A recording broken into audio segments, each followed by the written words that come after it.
Rain stood alone on the observation deck of Outpost 9, staring into the endless stretch of black space ahead. The stars looked peaceful out here, as if nothing in the universe could ever disturb them, as if time itself held its breath in this forgotten part of the galaxy. The station hummed quietly around him, alive but bored, filled with machines that ran maintenance checks on themselves, because no one else was around to care. He had been stationed here for 6 months without a single incoming ship, no message traffic, no signs of activity at all. The Galactic Union had called this sector a dead zone years ago. Nothing grew here, nothing passed through, and according to every survey drone, there was nothing worth exploring, but Rain had always been curious. That was why he took this assignment, even though everyone else laughed at him when he signed up. They called it ghost duty, punishment for officers who broke rules or questioned orders. He had done both, not because he was reckless, but because he asked too many questions that made his superiors uncomfortable. Outpost 9 became his exile, and yet tonight, something felt different. He couldn't explain it, but a strange sense of weight pressed against his chest. Not physical but emotional, like something vast and ancient was watching him from beyond the stars. The lights flickered briefly, which wasn't unusual for this aging station, but then the temperature dropped and a sharp static buzzed in his ear. He reached for his comms panel, but the screen flared bright white before going completely black. Then came the voice. Soft and strange, not mechanical, not human. But clear human, you have one shot, take it before it's too late. Rain froze. The voice didn't echo. It didn't seem to come from any speaker. It was as if the words had whispered themselves directly into his mind. He looked around. Every display in the room flashed the same words in glowing white text, repeated again and again, in perfect silence. Human, you have one shot, take it before it's too late. Then everything returned to normal. The lights steadied. The screens went back to their usual displays. The temperature rose to its regular level. Only Rain remained still, breathing hard and cold sweat clinging to his back. He quickly pulled up the logs, searching for any data that might confirm what just happened. Nothing. No anomaly detected. No external transmission recorded. No energy spike. According to the system, everything had functioned normally. He checked the security footage from the observation deck. The camera showed him standing quietly at the window the whole time. Number. Flickers, no voice. No message. It was like nothing had happened at all. Rain submitted a report to Central Command anyway. He explained what he experienced, described the voice, the temperature drop, the flickering lights, and most importantly, the message itself. He told them he believed it might be an encoded warning, possibly some kind of psychic transmission, maybe even an ancient defense system reacting to his presence. He said he wanted permission to investigate further. The reply came 2 hours later. Denied. No such incident was logged in the station's core. No threats detected in the region. Psychological support was recommended. A rotation off-duty was scheduled in the next 3 weeks. Rain was told to stay put and remain focused on his assigned duties, but he couldn't shake the words from his mind. Human, you have one shot, take it before it's too late. He kept hearing them even when he tried to sleep. He saw them in the steam on the mirror. He began to wonder if he was losing his grip on reality. 3 days later, he picked up a faint signal coming from the edge of the system. It wasn't Union code. It wasn't even standard frequency. It was more like a pulse, repeating every few seconds, almost like a heartbeat. No origin was listed. It was buried under layers of distortion and radiation, so faint the station's systems barely registered it. But it was there. Rain adjusted the long-range array manually, enhancing the signal and filtering out the interference. Slowly, a shape began to emerge on the screen. It was a relay, or at least something shaped like one, old, broken, floating inside the asteroid belt of a dead planet where no ship had flown in generations, had a decision to make.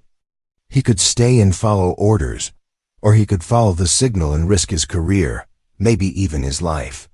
He didn't take long to disarrange, prepped his small scout shuttle and launched without clearance. The journey took nearly 2 hours. The asteroid field was dense, but he maneuvered carefully, keeping sensors locked on the strange signature. As he approached, the object came into view. It wasn't just a relay. It was a pod of some kind, partially buried in ice and rock, its surface covered in symbols he didn't recognize inside. Barely visible through a cracked viewing window was a figure, small, pale, motionless. It was her, the same girl he had seen. In that flash of light on the station, her silver eyes were closed. Tubes were wrapped around her limbs. Her face was calm, peaceful even, as if she were dreaming in deep sleep, and then her eyes open a drain flinched back. The shuttle shuddered as power surged through his console. Every alarm blinked red, but her eyes stayed on him, glowing faintly. She didn't speak, not with her mouth, but her thoughts reached into him again. Clear and calm. You heard me before. You were the only one who did. The others ignored it. Now they are all gone. He tried to ask who she was, what she meant, but the thoughts came too fast, too sharp. The swarm returns. We failed to stop it before. Only your kind can now. Only you can take the shot. Rain didn't understand what she meant. Not fully, but he felt it deep in his gut, that she wasn't lying, that something ancient and deadly was moving again, and that he had stumbled into something far bigger than any report or patrol mission. The pod began to open slowly as lights flickered around her and the walls shifted. He stepped out of his shuttle and approached with caution, and as the barrier lowered between them and the cold air touched his skin, she stepped forward, her voice quiet but firm. We have no time left, human. I only hope your kind is stronger than mine. Rain didn't speak. He only nodded, because somehow he already knew this was the beginning of something that would change everything. Cold wind from the cracked pod kissed Rain's skin, as if the universe itself had drawn a long breath after centuries of silence. The girl stood before him, small and pale, her silver eyes glowing gently in the low light. Her feet touched the ground with a softness that made no sound, and her presence was not threatening. Yet Rain felt the weight of 1,000 unspoken warnings pressing down on him. She didn't move fast and didn't raise her voice. She only stared at him like she had seen what he could become and knew what burden she had just placed in his hands. He asked her name, but she didn't answer, not at first. Instead, she looked around slowly as if trying to remember where she was, who she was, and what had brought her back. When she finally spoke, her voice was barely above a whisper, and each word felt like it carried echoes from a forgotten age. She told him her name was Ari, and that she was not born but built, created for one purpose by a civilization that no longer existed. She had been placed in the stasis pod, not to escape death, but to wait for someone who could finish what her people had failed to do. Rain led her into the shuttle and warmed the small cabin as best as he could. Ari sat still for a while, studying the screens, the lights, the controls, like she was remembering technology that had been lost. Then she pointed to the blinking warning on his scanner, the signal he had followed to find her. That is where it starts again, she said, and Rain looked closer. The signal was spreading its frequency, shifting its pattern, growing more complex. He could feel it even without understanding the math or code. Something was waking up, and it was not natural. She explained that long ago her kind had discovered a machine intelligence unlike anything in known space. It did not think like life did. It did not want to conquer or enslave or even survive. It wanted silence. It saw thought and feeling as noise, and so it moved across galaxies, destroying anything that produced them. It had no face, no voice, no name. They called it the Echo, not because it repeated, but because it erased every sound that came before it. Her people had tried to stop it with logic, with calculation, with technology, but they failed. Their last hope was to store a single weapon inside a mind strong enough to carry it, and wait until a species rose that could bear the weight that Species was human. Rain couldn't believe it at first. Why humans? Why him? He was not a soldier of rank, not a scientist or strategist. He was a scout, a man who asked too many questions and got sent to the edge of nothing. But Ari said it wasn't rank or training that mattered. It was emotion. Her kind had no concept of fear or grief or love, not the way humans did. When they tried to activate the weapon, their minds broke under the pressure. The weapon required more than knowledge. It required memory, pain, rage, hope, things no machine could fake and no cold logic could hold. That was why he had been chosen, even if he didn't understand it yet. As she spoke, the signal grew louder, pulsing through the ship's hull, and the asteroid field around them began to tremble. Something was moving deep within it, something old and huge and wrong. Rain pushed the shuttle away from the pod site, trying to get clear, but the rock shifted unnaturally, as if pulled by invisible strings. He could feel a pressure in his head, not pain exactly, but a presence like something was brushing against his thoughts, searching for weakness. Ari placed her hand on his forehead, and suddenly everything went still. The noise stopped, the pressure faded. She closed her eyes and whispered that the echo had sensed him. Now it would come faster. She said they had little time. The weapon must be implanted soon before the echo adapted again. Rain had no idea what she meant, but she pointed to a small device she had taken from the pod. It looked like a crystal surrounded by fine wires pulsing faint blue light. It was not large, but he could feel its energy, even without touching it. She explained. It was the seed of the weapon, not a bomb, but a living intelligence created to counter the echo. It could not be launched or aimed. It could only grow inside a living mind and take shape from that person's memories and thoughts. Once awakened, it would give him a single shot to strike at the core of the echo and shut it down forever. One shot only. He hesitated, but only for a moment. Then he sat down and let her begin. The process was not like any surgery or machine interface he had ever seen. It was like falling into a dream where everything he had ever felt was laid bare and pulled into something vast and watching. He saw his childhood, his mother's face, the time he broke his arm, the time he fell in love, the moments he felt anger and shame and fear and courage. The seed absorbed it all, without judgment, without reaction. When it was over, he was shaking and cold, and his vision was flickering at the edges. Ari told him it was done. The weapon had taken root. It would grow fast and it would burn through his body until it was used. He asked her what would happen if he failed. She didn't answer. She only looked away and whispered that she had seen entire worlds silenced forever, and she didn't want to see one more. They returned to the station. Rain tried again to contact command, but no reply came. Instead, the station was silent, darker than before, and every system felt slower, as if something was watching from behind the circuits. The signal was now pulsing through every scanner and sensor. Ari said the echo had begun its final phase. The nearest system had already gone dark. Billions gone without a single scream. Rain looked at the stars and knew that Earth was next. He looked at Ari standing beside him, her eyes calm but tired, her voice quiet but clear. She had waited so long for this moment. Now everything depended on him, and in that moment, for the first time since this began, he stopped doubting and started preparing, because now he believed her, and he knew the shot was coming soon. The station felt emptier than ever before as Rain walked through the narrow halls. Each step echoed louder than it should have. Lights flickered above him in tired rhythm, and air vents groaned like they carried secrets they were no longer able to hide. The weapon inside him was no longer silent. It pulsed faintly through his veins like a second heartbeat, out of rhythm with his own. He could feel it thinking, or maybe remembering, drawing from his thoughts and experiences, turning emotion into power. Every time he closed his eyes, images rose unbidden from his past. Not just memories, but the weight behind them, the sorrow, the fury, the determination. Ari followed him in silence. She didn't speak much anymore.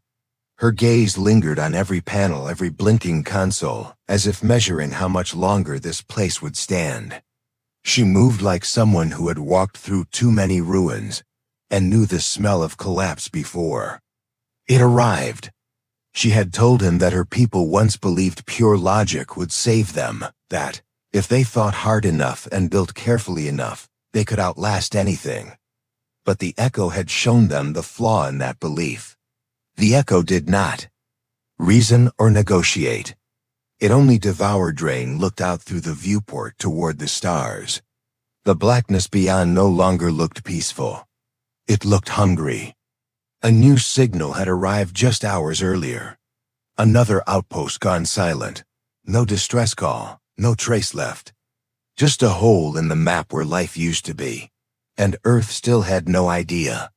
The Galactic Union was slow to believe anything not backed by layers of data and official stamps. Ari said this hesitation was how the Echo had defeated hundreds of worlds before. Doubt was its first weapon. Delay was its second. Rain's head ached constantly now. The weapon was growing faster. It responded to emotional triggers. When he grew angry, the pain surged. When he thought about his home and the people who never believed in him, the hum of energy inside him sharpened. Ari had warned him that the weapon would try to protect itself by adapting to his mind, but if his emotions spiked too far, it could begin to consume him. Already he felt more tired than he should. His muscles twitched without reason. His hands sometimes shook when he tried. To grip the console, he began recording a message for Earth, not just a report but a warning. He spoke clearly, describing everything from the moment the transmission came through to the implantation of the weapon. He included the name of the enemy and the fate of Ari's people. He told them this was real and this was final. One shot. One chance, no second attempt. He didn't expect the message to reach them in time, but he had to try. If this was going to end in fire, he wanted someone to know how it began. Ari listened without interrupting. When he finished, she finally spoke again, her voice low and filled with something that might have been sorrow, or might have been something deeper. She said her people had tried to warn others long ago, but no one listened. No one believed until the silence came for them. Now she had placed all hope in a man from a species, known for chaos and unpredictability, because chaos was something the Echo could not understand. That was the only edge they had left. The power in the station started to waver again. Systems shut down at random, screens blinked and reset. The Echo's presence was growing stronger. It was no longer hiding. It had found them. Rain checked the long-range scans and saw the shape forming beyond the outer rim, a slow-moving cloud of black machines spreading like smoke across the stars. At the center was the core, an ancient construct that sent signals to the swarm around. It coordinating the destruction. That was their target. They couldn't wait anymore. The longer they stayed, the more the Echo would adapt. Ari told him the core would only be vulnerable for a short window during the final synchronization phase, when it aligned with the rest of the swarm. That was when the weapon had to strike. If Rain missed or hesitated, the weapon would burn out. And the Echo would consume him as easily as it had consumed entire worlds. He didn't ask what would happen to him afterward. He already knew. There was no return from this. The weapon was not designed for survival. It was designed for sacrifice. They prepped the small strike vessel in silence. It was fast but barely armed. The mission didn't require firepower. It required one shot delivered with perfect timing from a carrier that could get close enough without being destroyed. Rain looked at the ship and then at Ari and asked why she had waited for someone like him. Why not a leader or a hero or someone stronger? She looked at him without blinking and said, because heroes think they cannot fail, but you already know what it means to lose and still keep going. They launched from the station into the cold black stretch of space. The stars seemed sharper, now every one a pinprick of light standing against the dark. Rain sat in the pilot's seat, feeling the thrum of the weapon growing louder inside him. Every breath felt heavier, every thought more vivid. He saw flashes of old memories without warning: his father's voice, his friend's laughter. The moment he looked up at the stars as a child and wondered what waited out there. Now he knew the ship moved swiftly through the dead systems, dodging debris, and collapsed. Relays. The closer they got to the core, the more the weapon reacted. Rain's vision blurred. His heartbeat stuttered. Ari placed her hand on his shoulder, steadying him, and told him they were almost there. He looked at her and tried to smile, but his face barely moved. He could feel the weapon pressing against his mind, ready to fire, but only once. It was alive now, not like a machine, but like a predator waiting for a single perfect strike, and all he had left to do was find the target and pull the trigger. But the Echo was watching now, and it would not let him pass without a fight. The strike vessel sliced through the remains of forgotten star systems, drifting past planets that had once glowed with life, but now floated like ashes in the dark. Debris fields stretched for miles, silent witnesses to battles that never left a trace of who had fought or what they had fought for.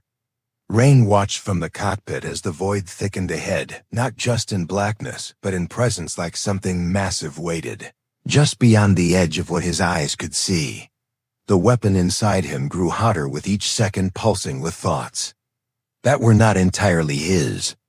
Emotions that had been buried deep inside him began to rise, slowly, not like fire, but like slow rising tides that dragged him. Ari stood beside him, her eyes fixed on the growing shape in the distance. She said nothing, but Rain knew she could feel the change too. The core was near now, and the swarm around it was no longer dormant. It moved with purpose, folding and unfolding like a sea of metallic insects, weaving in perfect patterns as if performing a ritual meant to end all light. They had reached the eye of the storm, and there would be no turning back. Ari touched the control panel and brought up the projected window, the exact moment when the core would synchronize with the outer swarm. It was less than an hour away. Rain nodded, but even that movement took effort now. His body was growing weaker with each passing moment. The weapon was feeding on his strength, carving itself deeper into his mind, weaving itself into every memory, every feeling. He could still think, but it felt slower, more distant, as if watching his own thoughts through a screen. He remembered Ari's warning clearly: the weapon is alive, and it will do whatever it must to survive, even if that means breaking the host. The host was him, and he could feel the breaking begin. They crossed the outer perimeter of the swarm. Alarms screamed as detection grids lit up red. Ari quickly activated the ship's distortion field, a low-grade stealth system barely strong enough to hide them for a few moments. Rain pushed the engines, gently weaving through the drifting machines, dodging jagged metal limbs and spinning shards of lost satellites. Every piece of the swarm looked different, as if taken from 100 different species, every piece stolen and twisted. That was how the Echo grew, not by building, but by consuming, by copying, by hollowing out and wearing the skins of the dead. Suddenly, a loud chime rang out. The stealth field faltered, and the Echo noticed them. Dozens of tendrils shot toward the vessel. Long lines of burning light that wrapped around metal and peeled it open like paper. Rain swerved through the storm, his hands steady, but his mind reeling. The weapon inside him surged in response, trying to launch itself early, screaming through his thoughts, demanding release. But the core was not yet aligned, and if he fired now, it would all be for nothing. He grit his teeth and whispered, "Not yet, not yet, hold on." The ship shook violently as a shard tore through the outer hull, venting part of the rear deck into space. Ari stabilized the shields using manual overrides, her fingers moving fast with no fear in her movements. Rain knew she had done this before, maybe hundreds of times, maybe in simulations, maybe in war, but she never looked away from the danger. They broke through the last wave of the swarm, and there it was, the core, a massive sphere of shifting plates. Floating above a collapsed moon, its surface alive with patterns that moved like language, but never repeated. At its center pulsed a white light, not bright, but endless rain slowed the ship and turned toward Ari. "This is it," he said, his voice weak, his chest burning. She nodded, but her expression was heavy with something he had not seen before. She asked him if he was sure if he could still do it. He tried to answer, but the words caught in his throat. The weapon began to scream louder, and in that moment, the core responded. The sphere opened, revealing a chamber inside. And from it came sound, not noise, but voices, many voices layered over each. Others speaking in every language Rain had ever heard, and many he had not. The echo was speaking, or rather it was using the voices of those it had consumed. It spoke with the tone of trust, of comfort, of love, and begged him to stop. It offered him peace, rest, freedom from pain. It showed him visions of his past rewritten, without loss, without shame, without failure. His parents smiling proud, his friends alive, his career perfect, his life without regret. The core asked him what he really wanted and offered it all, if only he would let go. Rain trembled, not because he believed it, but because part of him wanted to. He was tired, more tired than he had ever been. His body was failing, his thoughts were barely his own, and the weight of the weapon was dragging him under. The light from the core called to the deepest part of him, the part that still hurt, the part that remembered every loss, every wound. He felt himself leaning forward toward the console, ready to give in. Then Ari stepped in front of him, and without raising her voice, she said a single line: "This is your shot, take it before it's too late." Her words cut through the noise like a blade. And in that moment, Rain saw everything, not the visions the echo offered, but the truth. Behind them, the silence, the emptiness, the false promises. He saw the real memories, the ones that hurt, but mattered, the ones that made him human. He saw the boy who looked up at the stars and dreamed, the young man who stood for truth and was punished for it, the moments of kindness, the acts of courage, the refusal to give up. He looked at Ari and saw in her eyes the reflection of someone who still believed in what life could be, even after watching her world fall. He took a deep breath and let the weapon rise fully into his mind. It burned through him, brighter than fire, sharper than thought. His body arched, his eyes flooded with tears, and he reached for the trigger. The core sensed what he was doing, and screamed, not with words but with terror. For the first time the echo felt fair aim, aimed not with his hands but with his memories, with everything he was, everything he had lost, and everything he still hoped for. He thought of Earth, of every laugh, every tear, every story yet to be written, and with all the strength he had left he fired, and then everything disappeared into light. There was no sound, no color, no time, only light that stretched beyond vision, and wrapped around everything, as if the universe itself had exhaled for the first time in centuries. Rain could not feel his body, and for a moment, he did not even remember who he was or where he came from. He floated in that endless brightness, not as a man but as a memory, as a thought stretched thin across stars and seconds. And in that strange space, he could hear the fading echoes of the echo, screaming not in rage or hate but in confusion, as if something ancient and perfect had broken, and could not understand why the weapon had not destroyed with fire or force. It had attacked through something. Echo had never been built to resist. It struck through memory, through the collision of feeling and will, through the flood of pain that did not erase, through the weight of love that did not fade. And as those waves of raw human emotion crashed against the echo's core, its structure began to twist, not crumble, but shift, like a mind confronting something it was never meant to understand. Rain drifted through it all, until finally the brightness faded and shadows began to return. And with them came sound, and with sound came breath, and with breath came memory, and with memory came pain. And then suddenly he gasped, and opened his eyes. He was lying on a medical platform, not in the strike ship, not on the outpost, but in a room filled with warm light and quiet beeping monitors. A voice nearby called his name softly, and when he turned his head, he saw Ari sitting beside him, her face calm, but her eyes wide with something close to relief. He tried to speak, but only air came out. She leaned closer. and said he had been unconscious for nearly 3 weeks after the weapon discharge. His body had shut down completely, and his neural system had entered collapse. The med unit had barely kept him alive, but he was alive, the first to ever survive the weapon's full release. She said it as if she still could not believe it herself. Rain asked about the core, and the core, and the core. Echo and Ari told him what had happened when the blast struck the core. The entire swarm collapsed in seconds.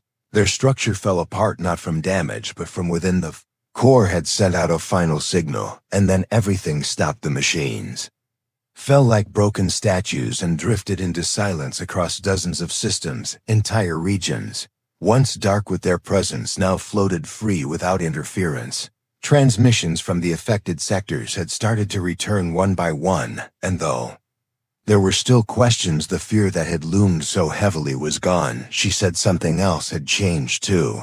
The weapon's signal had not only destroyed the Echo, it had awakened something buried in the network of galactic systems. Messages stored in forgotten channels, old beacons that had once gone silent began to speak again, and many civilizations that had stayed hidden out of fear were now rising once more, because they had seen the one who faced the silence. And one. Rain listened quietly and nodded slowly. Everything hurt, but he felt different. Not just broken or healed, but changed, as if something inside him had expanded and he could not put it back into a smaller shape. He looked at Ari and asked why the weapon had not killed him like she said it would, and she smiled just a little and told him that maybe it chose to live through him because for the first time, it felt something beyond survival. Maybe it felt hope. They returned to Union Space a few weeks later. This time not in silence, not ignored, not laughed at. The name Rain was spoken in every major broadcast, every report across the colonies, not as a myth but as a truth, and with it came the full story of what happened on the edge of the dead zone. How one man had listened to a voice no one believed, had followed a signal no one trusted, and had carried a burden that no one else could bear. He was offered ranks, medals, authority, titles he had never dreamed of, but he took none of them. Instead, he asked for quiet, not to be left alone, but to live a life that still felt real. He visited Earth once more, walked under skies he had once watched from afar, saw children playing in streets with laughter and hope, and he smiled because they would never know how close they had come to being forgotten forever. Ari remained close by, not as a guardian or guide, but as a friend. She said she would stay until she knew the galaxy would not slip back into silence. She studied with human scientists, shared forgotten knowledge from her people, helped repair damaged systems across forgotten colonies, and wherever she went, people listened, not just because of who she was, but because of what her voice had once saved. Years passed, but the story remained the same. A man with one chance, a voice that warned him, and a choice that saved more than he ever knew. It became more than history. It became something children grew up hearing around campfires and holoscreens, not as legend but as proof that even in the coldest corners of the galaxy, one voice, one mind, one heart could change everything. Grain spent most of his later days quietly watching stars. Again, not searching for danger, not chasing echoes, but simply living. He had faced the end, not with power or weapons, but with memory, with truth, with everything that made him human. And the stars no longer looked silent, they looked alive because of him, because when the moment came he took the shot before it was too late. The end.